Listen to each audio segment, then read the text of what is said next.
ever wondered what if religion and spirituality are the same thing? I mean, is there a difference between them at all? And if so, why does it even matter? I mean, really, why would it matter if you know the difference between religion and spirituality? Well, because it is the question of this moment. We are at the precipice right now of humanity's ultimate choice. And what that choice is for the freedom of consciousness itself. So you might ask, how do religion and spirituality call forward consciousness, and how can you tell the difference? Well, that's what today is about. That's what this episode is about. It's an opportunity for us to dive really deeply into religion and spirituality. So hold on, buckle up, because this is a big one, especially at this exact moment in the linear time in this field of potentiality. Welcome to Expanding Consciousness. I am Master Lady Kira Ra, and I am delighted that you have said yes to spending this very brief moment in linear time with me right now. You know, as you settle in and take on the experience of expanding your mind and opening your heart and really offering yourself perhaps a moment of, what if, right? Into those potentialities, I welcome you into this true library, this encyclopedia of consciousness itself. I have been called to create this experience of this library so that encoded into this timeline at this moment and for whenever you may be receiving this information, whether it is in this field of potentiality or any other where it is received, I honor you for being here right now. And if this is your first time here, welcome. Thank you for letting your heart or your fingers or your mind or whatever, or your friends have you find your way home here right now. And if this is your bajillionth time, I am so honored to be walking this journey with you. You know, I chose to be here today. Right behind me, this is a beautiful, I want to share with you, this is, you can see it's very, very real. You see all the knots and how it's made. This is made from both a combination of llama and alpaca. And it's from the very, very first journey that Sri and I were ever blessed to bring people deep into the highlands of Peru, where this beautiful, beautiful tribal elder walked 4 days to come be with us. And this was presented, there were many of these that they had made, but this was an ayahuasca journey that was done before we came. And so Sri and I have had this since 2005. And 20 years later, here we are right now discussing spirituality and religion and the difference between the two, if there is a difference between the two. Because there is often a moment where the two meet. And frequently, not always, but frequently, the journey when we arrive through the 5 medicines, when we arrive from that mental up into the spiritual, frequently that rise occurs because of a structured dogma that we collectively know as religions. And in this field of potentiality, what is so phenomenal to watch is that when you consider the wheel, 12 o'clock physical, 3 o'clock emotional, 6 o'clock physical, 6 o'clock mental, 9 o'clock spiritual. When you look at those 4 cardinal points, remembering that what's in the center, consciousness itself. So when you remember those 4 cardinal points, when you look at, okay, in order to move from that 6 o'clock mental up to that 9 o'clock spiritual, I have to take a lift. And so here is what's phenomenally powerful in this field of potentiality and the place where I want to start today. That lift occurs in this field of potentiality through a savior-based dogmatic experience. Now, I want you to really take that in, because in order to live in a field where the really pervasive dogmas include some form of savior energy, they are immediately bound to this cycle of experience through the victim energy of victim, abuser, rescuer. Consider that victim, abuser, rescuer, and that cycle perpetuates. In order for a savior to arise, that would be the rescuer, right? So in order for a savior to arise, that means there had to be a victim and there had to be an abuser. Rescue me. I am a victim. This is my persecutor. I am unable to break free. I am unable to do anything. And this is really important to understand. Because this is also the foundation of the yoga of self-ascension, of really breaking free of this paradigm and seeing the value of it. Because we live in a planetary thought body based upon, what's the F word? Fear. Fear. We chose to be here. We chose to come into this field to learn through fear. And there are so many ways that we call that in until we can really, and it's chains that bind us, right? Until we can just break free of those chains and come forward into that robustness, that field of freedom. And that field of freedom is frequently found. And this is the irony, is that when you're sitting at that 6 o'clock position, right? So when you're at 6 o'clock, it's a pendulum from that mental, right? The mental goes back up to the emotional. It seeks more fuel, more energy, right? The emotional feeds the mental. I'm distressed. I'm upset. I'm feeling this. I'm feeling that. And the mental's like, bum, bum, bum, bum. I'm going to take charge of this. But then the mental also has to swing up the other way to ignite that spiritual journey. And along that way, and this is what's so fascinating about this potentiality, along that way, this is where the victim energy comes in. We often arrive into the mental with one side of that victim energy, and then ironically, we swing up into that spiritual and start hearing why we're a victim. And then what happens? Then you anchor into your spiritual, which is directly across, right? The 9 and the 3 positions. So you anchor in that, which is directly across from your emotional, which is still seeking reassurance. So now it just replaces the mental with a new mental, which is a spiritualized body based upon dogmatic traditions that reinforce you as a victim. Breathe that in. I mean, really breathe that in. Really, really notice that. Give yourself a moment to go, wait a minute.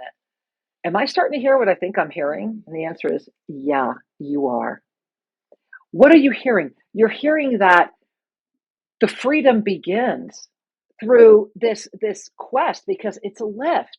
It's a lift from the mental. Remember, the mental stands in the 6 o'clock. So the mental is really going to try to control the dogma. The mental is going to try to control the belief systems, because the mental is the one.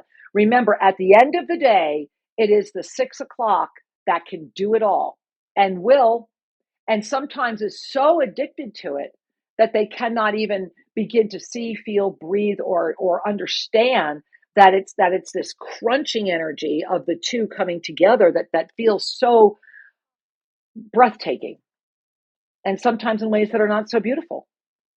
And so as we come together, as we bring forward all of this, as we look at the spiritual, as we look at religion, as we look at victim consciousness, let's just let go of the template of consciousness itself right now, the 5 medicines. Let's just put that to the side and really focus on that word spiritual, because that's the word that's used in the template of consciousness itself. That's the word of the 9 o'clock position. So what does that really mean, spiritual? Well, in that experience, what it means is a lift from the mental, meaning the mental will always focus on me. Physical, emotional, mental, 12, 3, 6. When the wheel's going in that form, which in this potentiality, that's how we tell time, right? That's how we go. So when the 12 goes to the 3, which is the fall into the emotional, and the emotional goes into the mental, as long as that mental never turns its focus off of its own experience, in other words, if those 3 stay in this lopsided experience, and they will, right? Without the introduction of a pathway, of a journey of a we, of a journey of an us, of a journey of something outside of the soul me, that is the birth. That is the gift. It is that moment we move on the pyramid of spiritual awakening from that first layer in the pyramid, which is density consciousness, which is what we are born into. Remember, we stood in line to have this body of form, grow hair, feel each other, sing, dance, be. This is why we're here. And that physical, from the moment it arrives here, immediately falls into the emotional. Ooh, I'm cold, I'm wet, I'm hungry. Where am I? What just happened? Regardless of the beauty of that birth, the emotional body immediately comes in. It's how the emotional body comes in that's the blessing we are becoming so consciously aware of. Because from that emotional, we continue the fall in the evolution of the mental. And from there, the mental and the physical are constantly reflecting each other, often to stop us from swinging that pendulum up and opening up that spiritual gateway. So frequently, we come upon an event in our lives. This is why many people talk about being reborn. This is why many people talk about, finding other religions later in life. I myself was brought up with at least 4 different religions in my household. And what a journey that was, and how beautiful that was. And at some point, I'll share that story, because in the dogma comes the lift. It ignites the greater sense of being. So pretend with me for a minute. You're sitting there in your mental, and it's me, me, me, me, me. And maybe you hear a speaker. Maybe you see a tree. Maybe you meet someone and want to understand why they're so happy or feeling so at peace. Maybe there's just something inside of you that discovers a we. And that we can happen in many different ways. For many people, the 12 steps are the we. It's the first we. It's the I am not alone. And that's when we move. That's when we start swinging. That's when we start lifting up to discover our rarefied nature, the depth of that which we are and have always been. And as we do that, we frequently begin by finding others that make us feel really comfortable. Frequently, those that might think the way we're thinking, or might be friends or neighbors or relatives, or however we met. But there's a sense of exhale, a sense of, wow, I'm not the only one. Wow, I understand this. And frequently, because it is the pervasive energy in the planetary thought body right now, meaning fear, frequently that first ignition happens through a dogmatic tradition that is widely accepted, because the first exhale into that which you are usually comes through something that is widely accepted. Thereby, you're not having to overcome the hurdle of, but maybe I'm the only one that feels this way, or maybe this is different, or whatever. So that's why the dogmatic traditions are really so powerful. And what's so beautiful about all of them, I mean, for me, it was my years as a Catholic were incredible. Of all the religions I had the honor of walking through, due to my history of my family, the Catholic religion left its biggest impact on me. And I was very, very blessed to meet Pope John Paul II and actually be able to touch his shoulder, which for me was a very profound moment. And so I honor these dogmatic traditions, because what I know I experienced through them, and what happens when you're in that dogmatic religion tradition, is that all of them, the scholars would all agree, no matter where you're at in them, whatever side you're looking at it, from the most fundamentals to whatever, all of them at the end of the day are about love and God and remembrance. All of them. I am as you are. That's it. I am as you are, because I am is the embodiment of your eternal nature, outside of dogma, outside of spirituality, outside of anything. It is just simply the essence of consciousness itself. Notice your breath as I say that. I am as you are is the embodiment in this flesh, right? Here in conscious awareness of our divine nature, while carrying this body of form, thereby calling forward the gift of right action, doing things because they're the right thing to do, letting go of the jealousy, the greed, and the competition that do exist within all religion and spirituality. So take a breath on that for a minute, because we're going to backtrack for a second, but I really wanted to run that thread through for you. Notice your breath. Notice how you're feeling.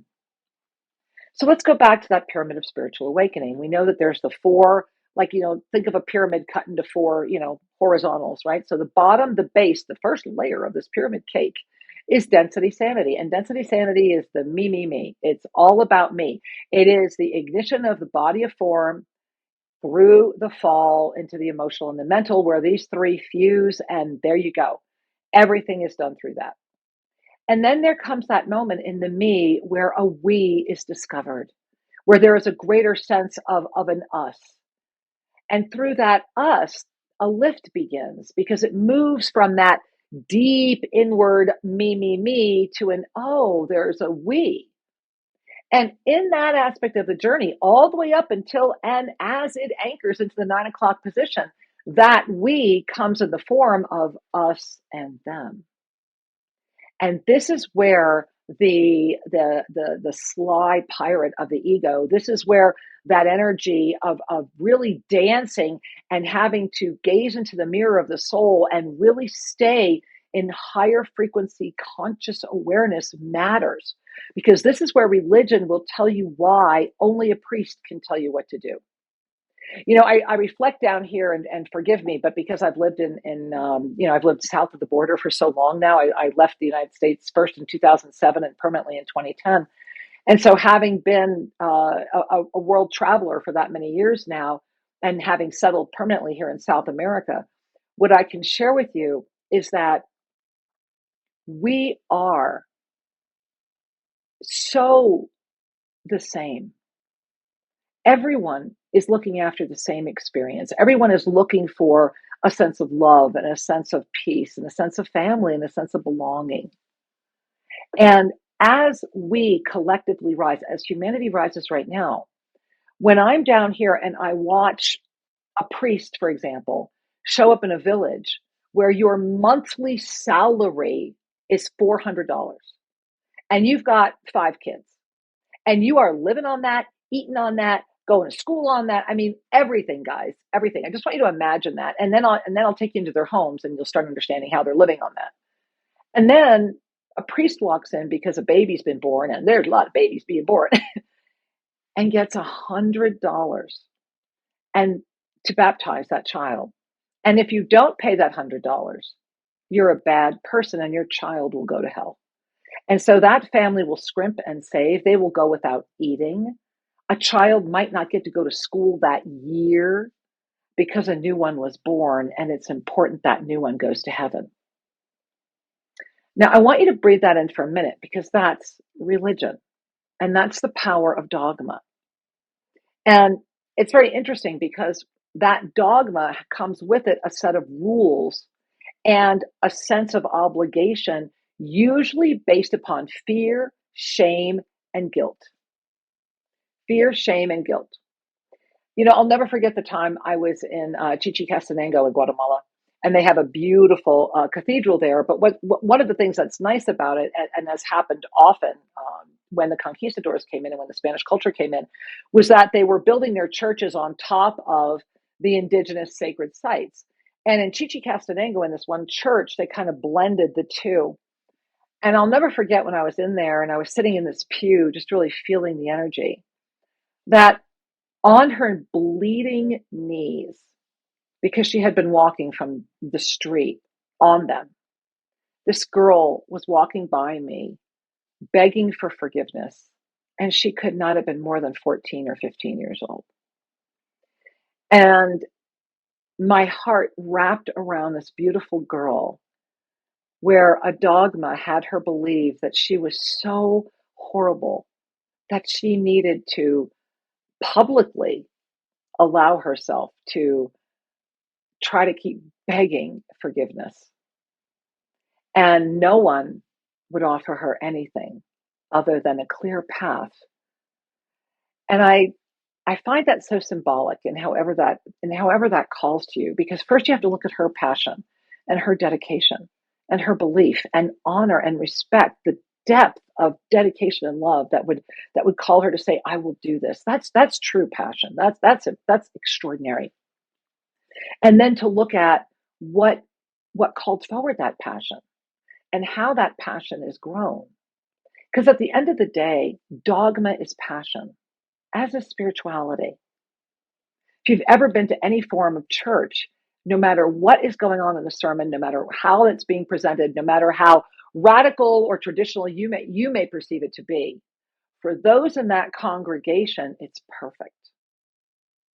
And all of these traditions, all of them at the end of the day, are about bringing all of us home to our heart, home to love. And this is that moment where you really have the choice, because it's always going to be your choice. But it's where you have the choice to break free. And often spirituality becomes either a permanent or temporary freedom platform if it's not been your gateway to begin with. And what that freedom is to realize that all of the teaching, all of the pathways, all of the prayer, everything was to bring you to the freedom. And this is why it's so important to know, to arrive back into the center of the field of you, to be in that self-ascended presence of that eternal nature in full recognition in this specific body of form, where you're able to reverse age it, grow new hair, get taller, change your eye color, all through consciousness itself. To remember our divine nature, to remember yourself. And when a religion celebrates that, then you know you are truly in the dance of freedom. And when a religion tells you to be wary of that, which one of the last, truly it was a religion, many people would call it spirituality, but it was definitely more of a religion. But I remember that last one for me, when they told me that it was not okay to believe or to start experiencing what I was experiencing, and that I had to go, conform here. The purpose of that religion, of all of them, is to offer to you a depth of knowing and to let everything bring you back into the truth of who you are. The reason you connected with this episode, the reason you're here right now, is to remember that every single religion or spiritual pathway that you are on is merely a journey for you to arrive in the essence of consciousness itself, to be the living, walking, breathing essence of that unified field. I am as you are. To imagine a world with every breath and with every second where only the highest of each is seen, witnessed, and achieved. To transcend the need for the rules, because the energy of right action is what animates the body of form. Right action exists outside of judgment. It exists outside of greed. It exists way beyond competition and far beyond the fields of jealousy. Jealousy, greed, and competition bind dogma together. It becomes the us and them, the awakened moment that springboards us from the mental to the spiritual. It moves us from the me to the we, but it's also the moment that creates the us versus them. Oh, yes, it's just this religion. Yes, it's just this spirituality. Yes, it's just this way. It's just that way. All those ways matter. All those ways matter. Gandhi, as many paths as there are beings. And so all those ways matter, because at the end of the day, if you were to put them all in the same funnel, if you were to bring all of those things together, right? When you bring those in at the end of the day, they're all filtering down to the same space. And that is for you to remember who you are while you're in this body of form, holding on to the essence of love beyond the fields of ulterior motive, smiling at the fear, the greed, the jealousy, and the competition, and arriving into a field of consciousness, taking your seat at a round table that has been waiting and prepared for you for quite a while now.